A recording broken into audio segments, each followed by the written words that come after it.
As we get ready to celebrate July 4th, it's a perfect opportunity to reflect on our nation's independence and our extraordinary freedoms. So we'll end tonight with some enduring words from Presidents Ronald Reagan and George Washington. I love the 4th of July. President George Washington, in the very first inaugural address, warned Americans that they had a new responsibility.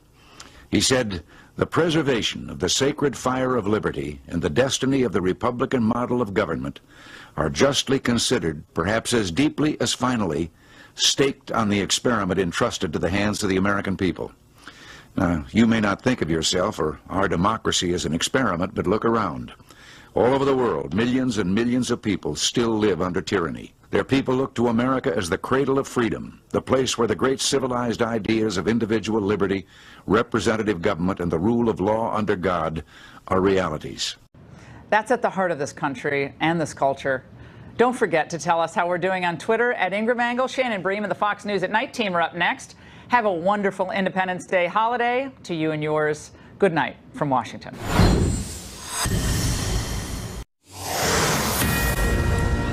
This is a Fox News alert. He is still in the decision-making process, and it's already getting ugly. We're going deep inside the battle over the Supreme Court nominee to replace retiring Justice Anthony Kennedy. Plus, another deadline on the calendar, this time for former National Security Advisor Michael Flynn to appear in court. The judge wants answers as to why he's not been sentenced following his guilty plea.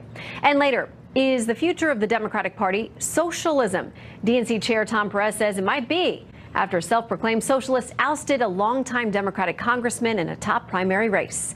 Hello and welcome to Fox News at Night. I'm Shannon Bream in Washington. The president saying today he has spent the first part of the week interviewing candidates to become his Supreme Court nominee. Some Democrats vowing to obstruct the confirmation process for anyone he picks, making the future of Roe v. Wade the centerpiece of their outrage. It now appears some have been pushing false claims about potential frontrunner Judge Amy Coney Barrett.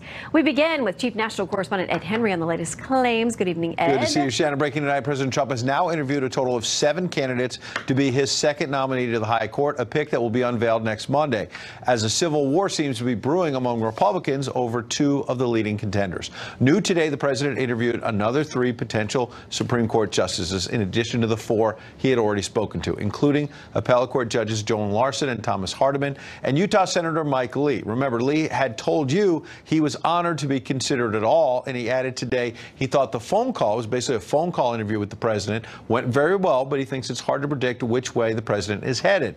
Despite not being able to predict what the president is going to do, it doesn't matter for some conservatives who are already sparring among themselves over which of these 7 candidates already interviewed are more true to the cause, as the president gets this rare chance to put his stamp on the court. The controversy focused on some social conservatives spreading word they do not believe one finalist, Brett Kavanaugh, is tough enough in his opposition to abortion rights, and would prefer another finalist, you mentioned Amy Coney Barrett, as more solidly pro-life. Some of this opposition is being pushed by officials with March for Life, a very influential group, of course, that holds the annual march here in Washington. Vice President Mike Pence among the luminaries who have spoken there. Conservatives are also raising questions about Kavanaugh's commitment to overturning Obamacare. To that point, the best-selling author J.D. Vance rose to Kavanaugh's defense in a Wall Street Journal op-ed, quote, "Fealty to principle sometimes requires setting aside one's own preferences. Judge Kavanaugh has come under fire in some quarters of the right for a handful of opinions, notably 2 involving challenges against Obamacare, in which he aimed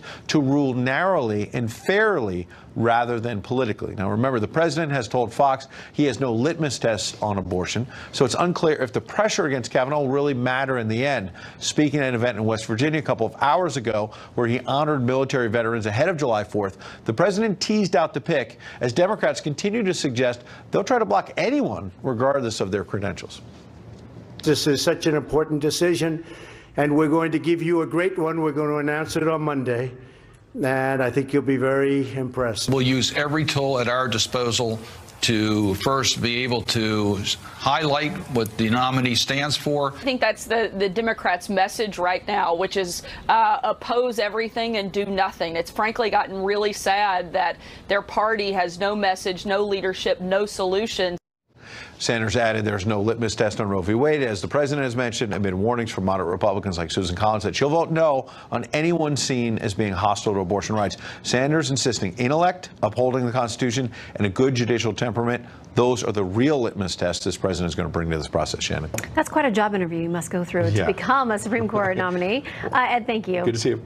All right, the Federal Appeals Court here in Washington is seen as a professional stepping stone by many to the Supreme Court. 3 current justices served on that bench before joining the High Court, as did the late Justice Antonin Scalia. Now, a top judge on the D.C. Circuit is poised to make the leap, but if history is any guide, he could face an especially tough Senate confirmation. So here's a look at Judge Brett Kavanaugh.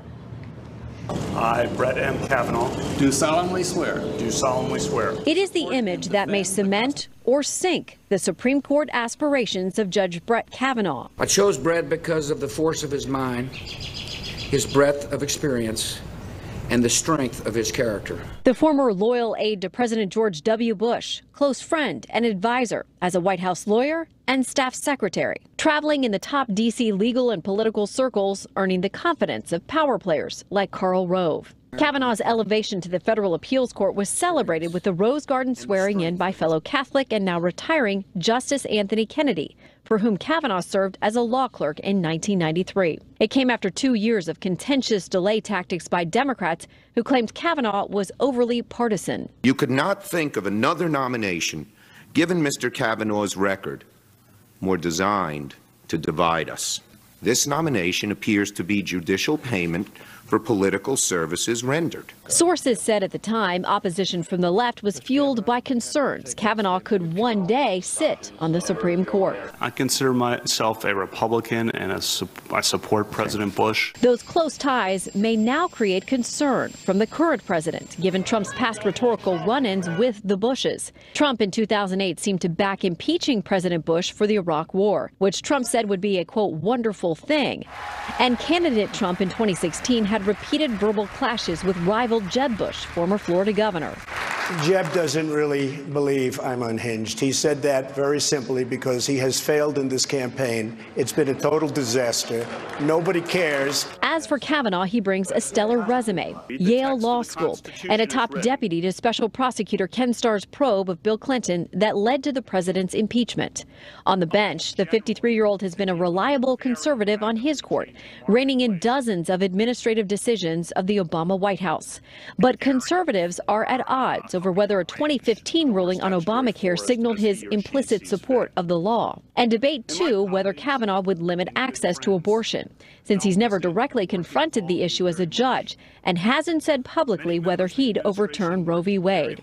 But just days ago, he dissented in the appeals court decision that allowed a pregnant teenager in the U.S. illegally to get an abortion. Kavanaugh wrote that was, quote, ultimately based on a constitutional principle as novel as it is wrong, a new right for unlawful immigrant minors in U.S. government detention to obtain immediate abortion on demand. Despite his conservative credentials, there's some concern among Trump supporters. Kavanaugh is too much the D.C. insider, born, raised, and thriving in the so-called Washington swamp. Some pro-life groups say they have expressed concerns they have about Kavanaugh directly to the White House. Well, Judge Amy Coney Barrett has been facing criticism from the Democrats over her Catholic faith since her confirmation battle for the 7th Circuit began. It was one testy exchange with Senator Dianne Feinstein that raised Barrett's popularity with religious conservatives, and according to Rush Limbaugh, exposed the left's real worry about her. When you read your speeches, Barrett, the conclusion one draws is that the Catholic dogma lives loudly within you. And that's of concern when you come to big issues that large numbers of people have fought for. Meaning there's a bunch of us that don't like Christians, and we've been working really hard to take this country away from you, and you're gonna stop us from getting away with taking the country away from. That's what Dianne Feinstein means here. Okay, let's see what our panel thinks about that. Jamil Jaffer, a former law clerk to Justice Gorsuch. Julian Epstein, former chief counsel to the House Judiciary Committee, Democrats. And Fox News contributor Andrew McCarthy, also a former assistant U.S. attorney, a federal prosecutor. Welcome to all of you. Good to have you. Okay, you were in different places. We got some in D.C., some in New York. So let's start here. David French picks up on this idea of what Rush was just talking about there. Writing this, he says, why do some progressives single her out, meaning Amy Coney Barrett, for particular scorn? It turns out that she's a faithful Christian who lives a Christian life very similar to the lives of millions upon millions of her fellow American believers. No, really, that's the objection. Andy, do you think this is going to be about her credentials or it's going to be about her beliefs? Well, I sure hope it's about her credentials. What's really dismaying about this whole discussion, Shannon, is when you look at these candidates, one after another, they're simply excellent lawyers. I mean, you profiled Brett Kavanaugh and Amy Coney Barrett this evening. As somebody said, you could almost throw a dart at this list and come up with a superb lawyer. And it's a shame that we're so immersed in the politics of this that the sheer excellence in terms of legal craftsmanship of these lawyers is overlooked by what people want to project onto what they imagine their personal proclivities might be. It seems to me that, for example, Kavanaugh, for all this talk about the Obamacare decision, what he's criticized for should be something that conservatives celebrate, which is that he tried to settle this case on as narrow a basis as he could in order to leave the ambit of democratic choice as wide as possible, which is what we should want from judges. So I just think it's too bad that politics has so infected this. Well, and in talking about this, Joan Biskupik, who's written in depth about the Supreme Court, she's an analyst over at CNN, a legal analyst. She talked about the fact that Amy Coney Barrett has written about abortion. There could be some statements and some writings that are of concern. And she added this as well. She's written in the area of religion that could end up being a flashpoint in any confirmation hearing. She also is finally a former law clerk of Antonin Scalia. Julian, not a former clerk of Justice Scalia. That's to her credit. I mean, I agreed with the statement that she is a superb lawyer. All the candidates are superb lawyers. I think it's a straw man to make the argument that she's being attacked because of her religion. That's not what she's being attacked for. She's being attacked for suggestions that she's made that her faith in Catholicism should come before her faith in the Constitution. But and can she put the faith in Catholicism? Very clear in the hearings when this came up that she would never there was an article she wrote. There was an article she wrote that may have suggested otherwise, and there's some ambiguity there. So I think that's worth probing. Well, she disavowed an article 6 months ago. She disavowed an article that she wrote, that she co-signed. She's also suggested elsewhere that Roe may have been wrongly decided and should be overturned if it was wrongly decided. So I think she's out there far more on abortion. And I mean, whether you want to call this about politics or not, I think this discussion should be broader than her religion and about abortion. The fact of the matter is this is becoming about abortion on both sides. The problem for Trump is be careful what you wish for. I mean, if you look at the polling data, it shows that many of his voters came out and voted for him because of his pronouncements on the Supreme Court and the people he put on the Supreme Court. And he's kind of wedded to a pro-life nominee now. It's hard for him to backtrack on that given what he said. The problem is 2/3 of the American public, both the political poll, NBC poll, and other polls, do not want this nominee to overturn Roe v. Wade. So what's good for Trump's base, the 30% of voters that are really his base, is bad for the 66% other of American voters, and particularly independents who really strongly feel by a margin of 2 to 1 that they do not want this nominee to overturn Roe v. Wade. Now, you can argue this should be a broader discussion. I agree that should be a broader discussion. But that's what it's becoming on both sides. And this may be very, very bad politics for Donald Trump. Well, Democrats have made this very clear because the Senate's top Democrat, Senate Minority Leader Chuck Schumer, said this: the bottom line, Judge Barrett has given every indication that she will be an activist judge on the court. If chosen as the nominee, she will be the deciding vote to overturn Roe v. Wade and to strike down pre-existing conditions protections in the ACA. #What's at stake. Jamil, what do you make of that characterization of this judge? I mean, apparently Democrats have a different standard for people of religion, people of faith, and apparently for women, right? When you have a nominee who's highly qualified, like Amy Coney Barrett, she has been a law professor for 15 years. She went to Rhodes College, Notre Dame Law School. She's written extensively. People point to one writing. And in fact, that writing doesn't even say that people of faith shouldn't take their oath seriously. To the contrary, it says judges who have opposition to death penalty should recuse themselves. In fact, what she said there and what she said at the confirmation hearing was exactly the same same thing. Judges should not let their religious views get in the way of being a fair and even-handed judge. And so this idea somehow that a person of faith can't be a good judge, ridiculous. No one's saying a person of faith can't be a good judge. We should vote against them, apparently. Nobody's saying there's a different standard. What people are saying is that if for whatever reason she is going to take what is regarded by most Americans as an extremist view, that we should overturn Roe v. Wade, then that is a basis on which to vote against her. And that's where the American public is right now. Two-thirds of the American public are there. There are plenty of polls out there as well that show that most Americans do believe there should be some limits on abortion. And that's something that courts have to figure out. Right, but there should be times in which they don't think it should be legal. But that's not Trump's position.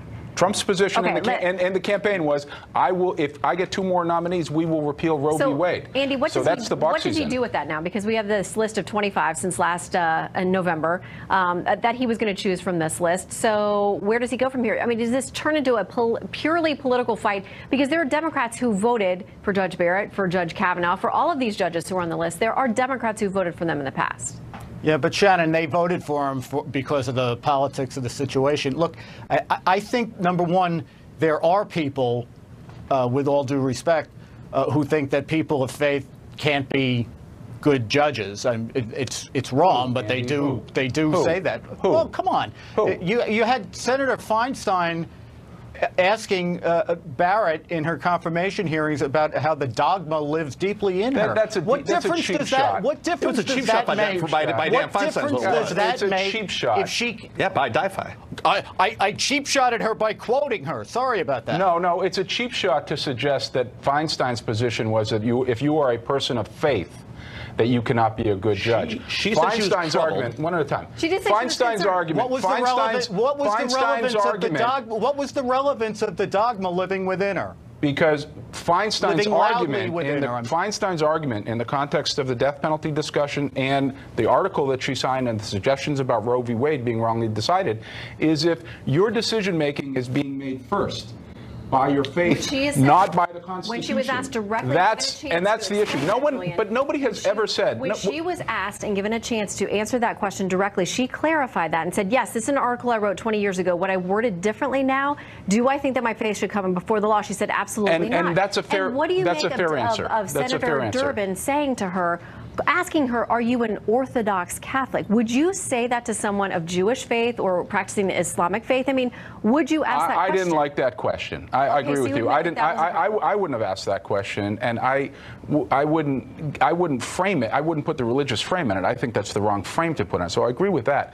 But I think it's wrong to say if you have concerns about a nominee not looking at the Constitution and looking at something else for their guidance, then I think that's fair play. And I think that's all that happened. Jamil, is that happening? I mean, that's amazing. They said this about John Kennedy. Would John Kennedy go look to Rome and to the Pope if he were elected president? I mean, and Amy Coney Barrett said she wouldn't. So why are we still talking about this? It's ridiculous. Well, this is the same religious bigotry that has long affected our country. People say people of faith can't be fair. John F. Kennedy could be a fair president Democrat. Amy Coney Barrett can't be a fair judge. It's ridiculous. It's outrageous. It's an attack on people of faith, and it's not fair. This is a straw man argument with all due respect. It's completely. It's a straw man argument that Dianne Feinstein made. It's completely intellectually dishonest. No one is talking about her religious faith. What people are talking about. Literally talking about the dogma living deeply within you. She said it. I didn't say that. What the issue here is, hold on. What the issue here is, and the context here is, which you guys want to avoid, is this notion about she has said on more than one occasion that she suspects whether Roe was rightly decided, and if it was not rightly decided, it should be repealed. Okay, the question of confirmation.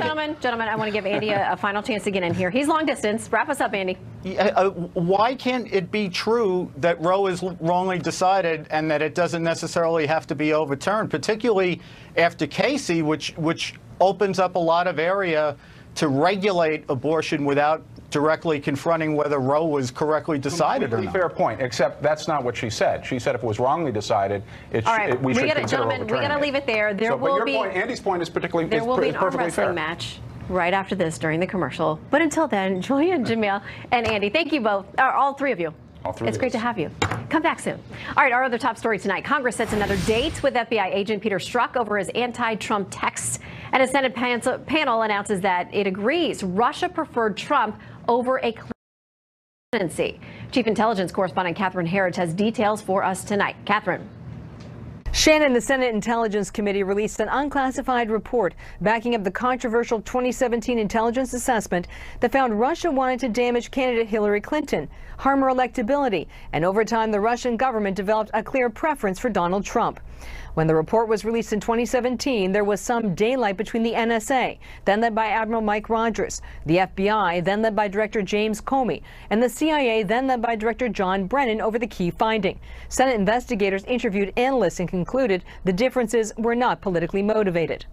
The Senate report also confirmed opposition research compiled by former British spy Christopher Steele and paid for by the DNC and Clinton campaign did not play any role in the 2017 assessment because the information was considered unverified. In a separate development, a federal judge ordered special counsel lawyers and former National Security Advisor Mike Flynn to appear in a D.C. court on July 10th, after both sides asked for more time, putting off Flynn's sentencing for a third time. Flynn supporters emphasized new information has come to light since the December guilty plea, pointing to a Republican-drafted congressional report that found former Deputy FBI Director Andrew McCabe and FBI Director James Comey told Congress their agents found no signs of deception during Flynn's interview about his Russia contacts. Legal analysts are warning against jumping to conclusions about next week's status hearing. It's kind of tough to unring that bell at this point. I mean, because Flynn has stood up in court. He has said he lied. He has said the circumstances of the lie. And if he undid it, it all goes away. His protection goes away on everything else, as well as on this one count. The House Judiciary Committee issued a subpoena today for Agent Strzok to publicly testify also on the 10th. Strzok is one of 2 agents to interview Flynn. Shannon? All right, Catherine, thank you very much. When we return, violent protests against government agencies. Trace has more on the latest round of political incivility. And the Democratic National Chairman Tom Perez drops a bombshell about the role of socialism in the future of his party. I have 3 kids, 2 of whom are daughters. One just graduated college, one is in college, and they were both texting me about their excitement over Alexandria because she represents the future of our party. Socialist candidates are the future of the Democratic Party. So says DNC Chairman Tom Perez. Trace Gallagher joins us now with more from our Los Angeles newsroom. Good evening, Trace. Good evening, Shannon. Political analysts say there's ample evidence that in recent years the Democratic Party has shifted left, and now it appears Democrats are planning to go even further. 1 week after 28-year-old Alexandria Ocasio-Cortez upset 10-term incumbent Congressman Joe Crowley, the chair of the Democratic National Committee, Tom Perez, went on the radio and said this. Watch. She represents the future of our party. Alexandria's victory was just a remarkable reminder of the depth that we have in the Democratic Party. The comments about Ocasio-Cortez being the future of the party have gotten a lot of attention considering she is a self-proclaimed democratic socialist. Some even interpreted Perez as saying the future of the party itself is socialism. Meantime, New York Democratic Senator Chuck Schumer is getting an earful from his liberal constituents. Schumer was supposed to hold a town hall in Brooklyn last night, but airplane trouble left him grounded upstate. So instead of attending in person, Schumer phoned it in, which did not sit well with many who packed a 90-degree synagogue. Some accused the senator and other Democrats of using a butter knife in the gunfight over President Trump's Supreme Court nominee. Others said Schumer was shameful for being critical of Congresswoman Maxine Waters when she called for publicly harassing Trump administration officials. Waters had already accused Schumer of doing anything to protect his leadership position in the Senate.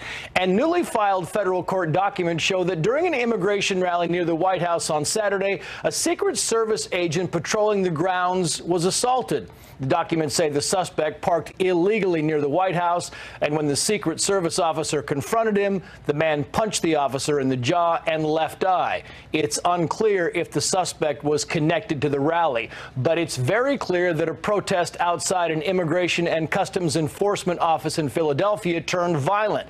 It happened when protesters refused to unblock the garage doors at the ICE headquarters. Police and protesters clashed. 29 people were arrested. The protesters were calling for ICE to be abolished and for Philadelphia to become a true sanctuary city. Shannon. All right, Trace Gallagher, thank you very much. We heard him there. She represents the future of our party. As Trace just reported, that is how the chairman of the Democratic Party sees Young Socialist, the Young Socialist who just knocked off the number 4 Democrat in the House during a primary race. Fox News politics editor of the Halftime Report, Chris Steyerwald is here. Talk about his view on the topic. What do you make of this? I mean, listen, that was a powerful upset. We talked about it on primary night, but now he says, yep, that's the future of the party. Well, I want to give him a little more credit than that. I think he was trying to suck up to people across the board, all of the constituents in his party. Because remember, it's not rank and file Democrats that Perez has to worry about. Mostly, he has to worry about all of the Democratic members of Congress and governors and all of those people. That's his real constituency. And I'm sure that what he's saying is, she's the future, and so are you, and everybody's the future. And together we'll have moonbeams and rainbows and sunshine, and everything will be great. You know, that's just some stuff people say. I like those things. Everybody likes them. They're very popular. If you throw puppies in, you get to 100%. You go right to 100%. I would also say, I don't want to be uncharitable to the Democratic nominee, but I would say that she is quickly becoming one of the most overrated politicians in America, and it's like that because the hype, and it's not her fault, the hype around her is astonishing. I can't believe what I'm hearing. You know, she's the future of the party. She's 28 years old, and by the way, to take nothing away from the shoe leather that she used, and she showed her actual shoes, how hard she worked to beat Crowley. New York is not a justly and orderly run state from a political point of view. It's machine politics in a big way. Joe Crowley should have been bounced out of that seat by somebody a long time ago, but he used the power of incumbency and the fact, you know how many people voted in that primary? Like none. Like 25,000 people voted in that primary. Take nothing away from her, but she is going to be one of 435 members of Congress. She's getting a lot of attention right now, but she'll never live up to it. Okay, well, you've set out quite a path for her. Let's talk about someone else who's getting a lot of attention. This is Democrat Representative Kyrsten Sinema. She is now running for the Senate out of Arizona. She said this when she was asked by Politico about the current Senate Minority Leader Chuck Schumer. I am not going to vote for him, she said, matter-of-factly, when pressed on her view of the Democratic leader. Listen, a lot of these upstarts say it's time for change at the top. Well, if you're Kyrsten Sinema, now she is Chuck Schumer's best recruit. She is the best one. But not voting for him. Well, but wait, this is politics. So this is Arizona. This is Democrats' best chance. Jeff Flake is retiring. The Republicans have a grosso primary. They are at each other's throats. Well, and some of the people are quite interesting. On the Democratic side, she's got a clear path. She's also a moderate Democrat. Now, she knows that she's in Arizona, a state where she's going to need some Trump voters to cross over and vote for her. She's going to need either some Trump voters or some moderate Republicans to cross over and vote for her in order to really get the job done in Arizona. It's not going to be enough to count on base support alone. And look, Chuck Schumer is in a difficult position. They could turn him into Nancy Pelosi, and it happens quicker than you think. You go from like, everything's okay, you basically like me too. No, you are the most detested man in politics. But these guys should ask their Republican counterparts. John Boehner, smoking a cig and drinking a Bloody Mary, sitting somewhere nice, I'm sure. Somewhere sunny. Somewhere sunny, definitely somewhere sunny, and somewhere with golf. Paul Ryan, soon to be headed back to Wisconsin. That's over for him. The Republicans consume their feedstock of leadership quicker than the Democrats, but when it starts, it hurts. Yeah, and she, as I recall, was a vote against Nancy Pelosi to retain her position in the House as well. So we'll see. Great to see you. Love the seersucker. And a happy Independence Day to you and all Breams everywhere. You as well, and stay cool, my friend. Thank you, ma'am. Okay, the president salutes American heroes and warns American allies. The president says it is long past time for our NATO partners to pay their fair share. NATO is the most successful political military alliance in history. But if core members, including Germany, aren't willing to spend what's necessary for their own self-defense, what are we to make of that? Well, General Jack Keane is standing by to discuss that, the president's upcoming NATO visit, the UK visit, and the one-on-one with Vladimir Putin. The general, next. We are restoring American security by rebuilding our great military. When have we needed it more? But we'll be at a point the likes of which we've never been as a power, and again, hopefully never having to use that incredible equipment. President Trump speaking at the Greenbrier Resort in West Virginia tonight in a salute to our military ahead of Independence Day. The president's remarks coming just days before he's set to travel to Brussels for a meeting with our NATO allies. Time to pay your fair share. That's the message he's sending to a number of world leaders. As of last year, just a fraction of NATO countries have actually paid what they've promised to spend on common defense. Check it out. Here to discuss that and much more, Fox News senior strategic analyst, retired four-star General Jack Keane. General, always an honor to have you with us. Good to be here. Okay, so let's talk about that. The president also, the New York Times apparently got its hands on this letter that he wrote to German Chancellor Angela Merkel, and he said this: continued German underspending on defense undermines the security of the alliance and promotes validation for other allies that also do not plan to meet their military spending commitments because others see you as a role model. He's going to take a tough message, just like he did last year. It was a little bit awkward for all of us as we were watching, but he didn't mince words with NATO. Yeah, he sent that to about 6 to 8 other leaders as well. And I think he's right on the mark. I mean, this is a goal that they established themselves. In other words, all the, at the time, 28 NATO members, now there's 29, to meet this goal by 2024. And the problem with Germany is they're not even close on the path of doing that. Some are very close. Some are actually there, the few that you mentioned. But also there's another thing that's operating. It's not just having the military capability, which the defense spending would indicate, but it also indicates the political and moral resolve of the people, that their own security and the collective security of NATO is important to them. So it sends a weak message to the Russians, whose aggressiveness and malign behavior are trampling all over NATO's interest in Europe, to be sure, and also as far south as Syria, as we're painfully aware of. So that's also being told to Putin and his thugs. You know, NATO's resolve isn't what it used to be. And you mentioned Russia. Obviously, the president is working through several meetings in the coming weeks, but on July 16th, he lands in Helsinki to have this conversation with Putin. And of course, a lot of people have said they've been critical of it. They don't think that it's a good way for him to be spending his time. I know that you think one of the key things they're going to have to talk about among many is Syria. Well, yeah, I mean, first of all, to say that our president shouldn't meet with Putin because he has been so aggressive and he has been trampling on our interests is beside the point, because the issues are so serious. They so affect the international community. Thousands are dead in Ukraine. As you mentioned, Syria, we have hundreds of thousands of people dead. 9 to 10 million people displaced from their homes. It's a major human catastrophe. And we shouldn't bring two of the leaders together that could maybe stamp out some kind of progress on this, what appears to be an intractable solution. You can't trust the Russians, for sure.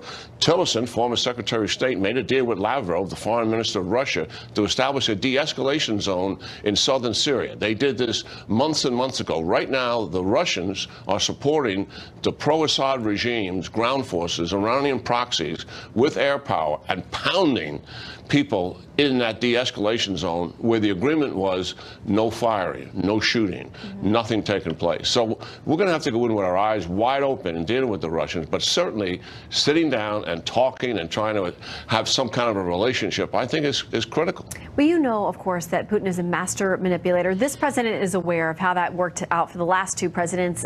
He was a KGB guy. People say that he is as crafty and as slick and as manipulative as they come.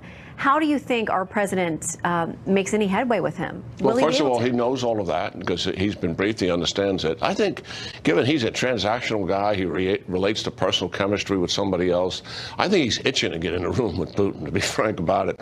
Because what I look at is what happened with President Xi. Here we have profound disagreements with China. And they're being manifested, obviously, out on the world stage these last number of weeks. But as a result of the relationship they established at Mar-a-Lago, I believe the president believes that that's how he was able to make progress with President Xi on North Korea.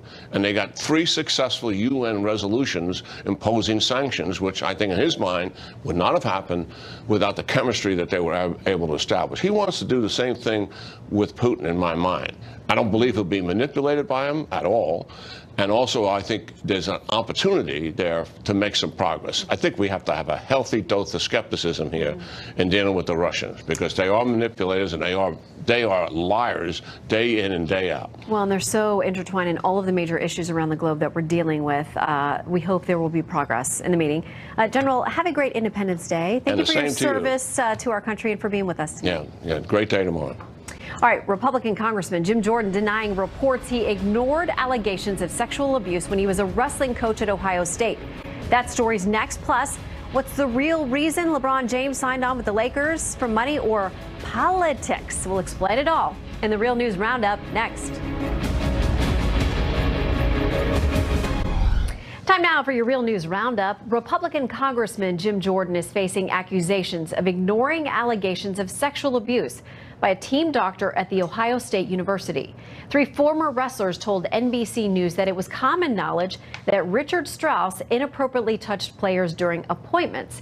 Male athletes from 14 sports at the university have reported alleged sexual misconduct by Strauss. He died in 2005. Now, Congressman Jordan was an assistant wrestling coach at the university from 1986 to 94 and is denying any knowledge of the allegations or abuse. His spokesperson said today, quote, Congressman Jordan never saw any abuse, never heard about any abuse, and never had any abuse reported to him during his time as a coach at Ohio State. He's not been contacted by investigators about the matter, but will assist them in any way they ask, because if what is alleged is true, the victims deserve a full investigation and justice. Former CBS anchorman Dan Rather has a theory why NBA great LeBron James is heading to the Los Angeles Lakers. And it's not just all about that $153 million+ contract or the move from Cleveland to sunny, star-studded California. Rather tweeting, we know LeBron James has been outspoken about Trump, so it makes sense to head to California, the heartland of the resistance. The fact that he'll be trying to resist the dominance of the Warriors is an added plot twist. New Jersey Democratic Governor Phil Murphy is approving a bill that directs $5 million in state government taxpayer dollars to local media outlets in order to beef up their coverage of so-called communities of color. An activist group called the Free Press Action Fund conceived of the bill and lobbied heavily for it. On its website, the Free Press Action Fund explains companies led by white men own nearly all of our media, which is why women and people of color are so often depicted in stereotypical terms or ignored altogether. The president going after the media in a late evening tweet storm. After having written many best-selling books and somewhat priding myself on my ability to write, it should be noted that the fake news constantly likes to pour over my tweets looking for a mistake. I capitalize certain words only for emphasis, not because they should be capitalized. Now, an earlier version misspelled the word poor, P-O-R-E-P-O-U-R. But for many of us who have wondered why the president capitalizes certain words in his tweets, we appreciate tonight's insights. All right, by the way, if you want more analysis of our top story, the possible Supreme Court nominees and President Trump's selection process, go to foxnewspodcast.com. Download the new Live in the Bream podcast, new today. Judicial Crisis Network's Carrie Severino is this week's featured guest. We dig into the backgrounds of all the folks who are on the short list. If you need to know more, check it out.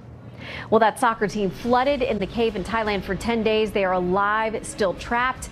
How did they survive? And unfortunately, the news now is not good. So what's next? Dr. Mark Siegel is here to weigh in on their health and safety when we return. Thai Navy SEALs say all 12 boys and their soccer coach trapped in a flooded cave in northern Thailand are healthy and being looked at by medics. A doctor and a nurse are now with them in the cave where they took shelter. Now getting them out is going to be tough.